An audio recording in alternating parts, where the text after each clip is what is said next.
എന്തായി? ആ bus അവിനാശിക്ക ticket എടുത്തു. ഡ്രൈവറും കണ്ടക്ടറും ഭക്ഷണം കഴിക്കാൻ പോയിരിക്കുക. യാത്രക്കാർക്ക് നല്ല ഉറക്ക.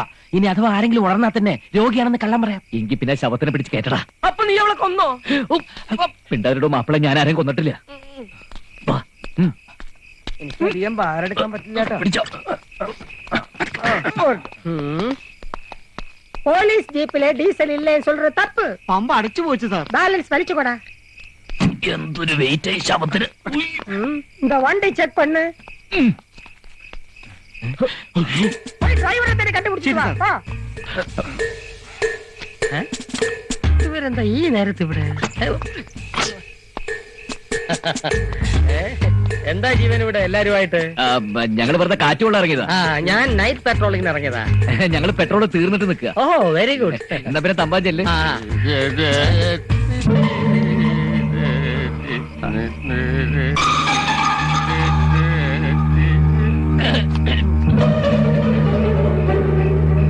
ഇതാരാ?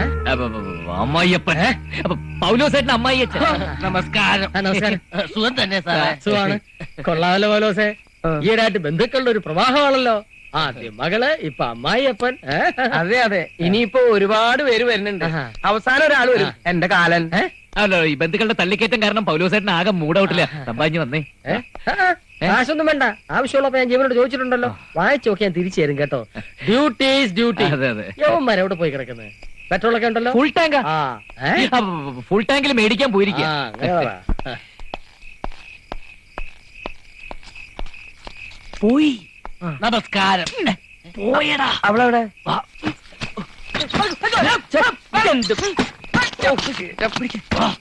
പെട്ടെന്ന് കേട്ടോ.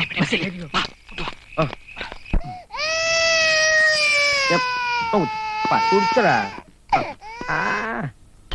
ഇതൊക്കെ എന്തിനാ? മോന് കൊടുക്കാൻ. ഓ, ഇപ്പൊ എനിക്ക് തോന്നുന്നു ഇതിലും ഭേദാ പെണ്ണായിരുന്നു. പിന്നെ എന്തിനാ ആ പെണ്ണിനെ കൊണ്ടുപോയി കളഞ്ഞത്? ഇവിടെ തന്നെ നിർത്തായിരുന്നില്ലേ? മൂക്ക് മുട്ട തിന്നാനും ഉറങ്ങാനും അല്ലാതെ നിങ്ങളെ കൊണ്ട് ഉപകാരമുള്ള എന്തെങ്കിലും ഒരു കാര്യം പറ്റുമോ? അത് ഞങ്ങളുടെ കുറ്റല്ല, മനുഷ്യനായ കുറച്ച് അനുസരണ വേണം. ഓ, അപ്പൊ കുറ്റം എനിക്കായോ? നിന്റെ കാര്യല്ലേ പറഞ്ഞത്, കുഞ്ഞിന്റെ കാര്യ. അനുസരണ 7 അയൽവക്കത്തോടി പോയിട്ടില്ല. എന്ത് കഴിക്കാൻ പറഞ്ഞാലും കഴിക്കില്ല. ഈ കൊച്ചിന്റെ പ്രായത്തിൽ ഞാനുണ്ടല്ലോ, എന്ത് കിട്ടിയാലും തിന്നും. കിട്ടാത്ത കുഴപ്പമേ ഉണ്ടായിരുന്നുള്ളൂ. ഈ കൊച്ചിങ്ങനെ പോയി ഞങ്ങൾ എന്ത് ചെയ്യും? പ്രത്യേകിച്ച് അങ്ങനെ ഒന്നും ചെയ്യണ്ട. ഒന്ന് ഇവിടെ നിന്ന് ഇറങ്ങി തന്നാ മതി. കുഞ്ഞിനെ നോക്കാനേ എനിക്കറിയാം. Good for nothing fellows. ആ ഇംഗ്ലീഷിൽ പറഞ്ഞത് മലയാളത്തിൽ പറഞ്ഞേ. ഒന്നിനും കൊള്ളാത്ത കഴുതാന്ന്. എന്താ? ഇനി ഒരു നിമിഷം ഇവിടെ നിൽക്കുന്ന പ്രശ്നമില്ല. അതേട്ടാ, ഇത്രയും നാണക്കേട് സഹിച്ച് ഇവിടെ നിൽക്കേണ്ട കാര്യമില്ല. എന്നാ വാടാ പോവാം. ഞാൻ വരുന്നില്ല, ചേട്ടൻ ഇവിടെ നിൽക്കേണ്ടതാ പറഞ്ഞത്. എന്നാ എനിക്ക് വാശിയുണ്ട്. നീ വന്നില്ലെങ്കിൽ വേണ്ട, ഞാനും പോണില്ല. ഓ, കർത്താവിന് പോലും ഒരു കുരിശ് ചുമന്നാ മതിയായിരുന്നു. എനിക്ക് ചുമക്കാൻ 2 കുരിശാ ദൈവം തന്നിരിക്കുന്നത്. ഓ, ഇനി ഇത് ഏത് കുരിശാണാവോ?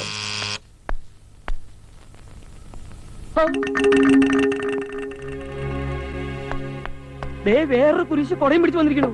ആര്? ആരായിരിക്കും? എനിക്കെങ്ങനെ അറിയാം? ഞാൻ പറയട്ടെ, വെറ്റിലക്കാരനെ അയ്യോ, ഇനിയിപ്പോ നമ്മൾ എന്ത് ചെയ്യും? മോൻ ഉറങ്ങുകയാണെന്ന് പറഞ്ഞാൽ മതി. അതല്ലടാ, അവൾ എവിടെയെന്ന് ചോദിച്ചാ നമ്മള് കുടുങ്ങിയത് തന്നെ.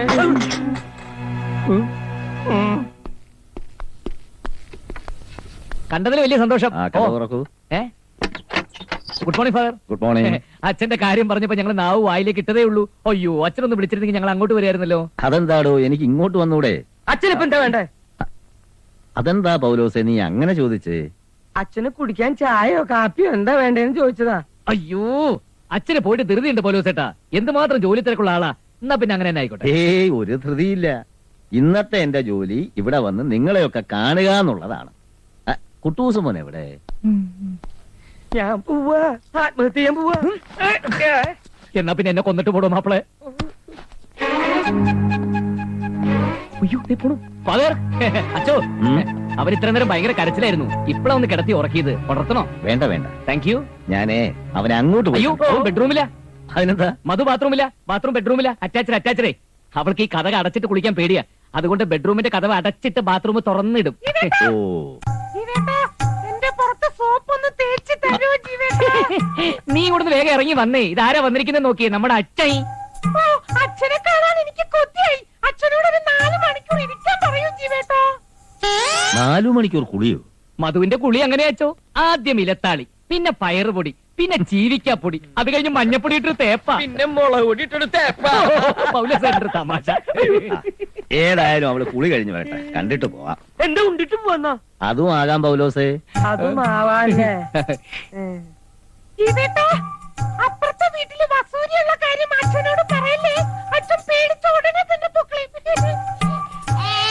അയ്യോ, എന്തിനാ നീ ഇപ്പൊ ഇതൊക്കെ പറയുന്നത്? തൊട്ടടുത്ത വീട്ടിൽ ആളെ എലിപ്പനി വന്ന ചത്ത കാര്യം പോലും ഞാൻ അച്ഛനോട് പറയാതിരിക്കുക. ആര്? അപ്പൊ അലക്കേരം കടപ്പയ്യ. ആ, ആ. ഞാൻ ഇറങ്ങട്ടെ ജീവ, ഓ. ഒരുപാട് സ്ഥലങ്ങളിൽ പോകാനുണ്ട്. ശരി ഫാദർ. മോളെ, അച്ഛൻ ഇറങ്ങുക, പോയിട്ട് പിന്നെ വരാം. നീ വിശാലമായിട്ട് കുളിച്ചോ. മോളെ, അച്ഛനെ ഇറങ്ങാന്ന്. Thank you, father. ആ, താങ്ക് യു. ആ, പിന്നെ എന്റെ കൂടെ ആളുകൂടെ ഉണ്ട്. അയ്യോ, പുറത്ത് നിൽക്കുക, പരിചയപ്പെടുത്താൻ മറന്നു. അപ്പൊ വിളിച്ചുകൊണ്ട് വരായിരുന്നില്ല അച്ഛോ? വിളിക്കാം.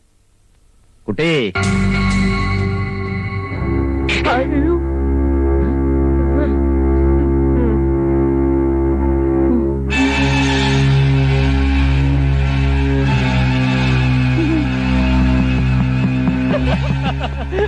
അച്ഛൻ പേടിച്ച് ഓടിക്കളഞ്ഞില്ലേ?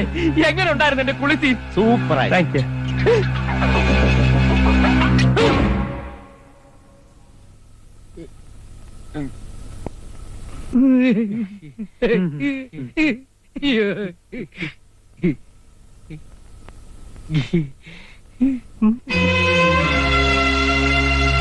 ആ.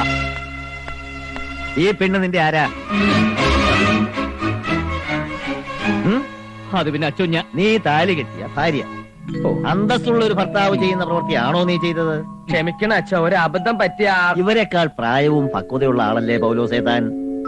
താനും ഇതിന് കൂട്ടുനിന്നതാ അത്ഭുതം. ഞാൻ കുഞ്ഞിനെ ഏൽപ്പിക്കുമ്പോഴേ ജീവനോട് പറഞ്ഞതാ, ഈ പ്രായത്തിൽ കുട്ടികൾക്ക് അമ്മയുടെ പ്രസൻസ് ആവശ്യമെന്ന്. കുഞ്ഞിനെ അവൾ എടുത്തതിന് വഴക്കു പറഞ്ഞതോ പോട്ടെ, വീട്ടിൽ നിന്ന് ഇറക്കി വിടുമെന്ന് പറയാൻ പാടുണ്ടോ? ഇറങ്ങിപ്പോകാൻ എവിടും.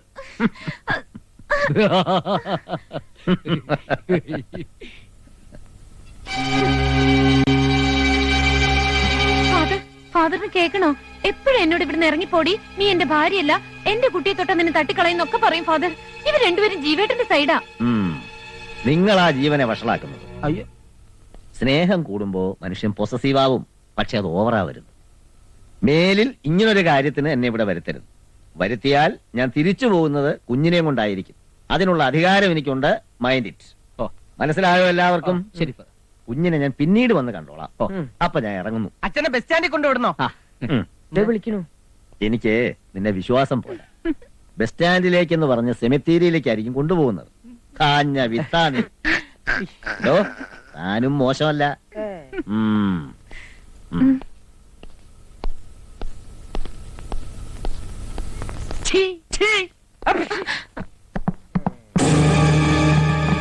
എല്ലാവരും ഒന്ന് നിന്നേ.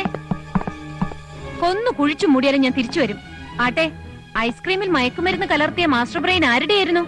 ജീവേട്ടന്റെയോ ശത്രുവിന്റെയോ അതോ എന്റെ അപ്പച്ചന്റെയോ? ഞങ്ങളെ ഇട്ട് വട്ടം കറക്കുന്ന നിന്നെ പിന്നെ ഞങ്ങൾ എന്താണ് ചെയ്തത്? ദേ, ചൂടായിട്ട് കാര്യമൊന്നുമില്ല. നിങ്ങളെ പൂട്ടാൻ ആത്മഹത്യ ചെയ്യാൻ പോലും ഞാൻ തയ്യാറാ.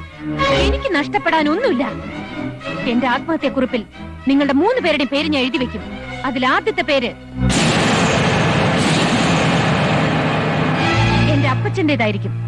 വയസ്സുകാലത്ത് കമ്പി എണ്ണി കഴിയാനാണ് വിധിയെങ്കിൽ പൗലോസേട്ടനെ ഞാൻ തടയുന്നില്ല. ഒന്നിനെയും ഞാൻ വെറുതെ വിടില്ല.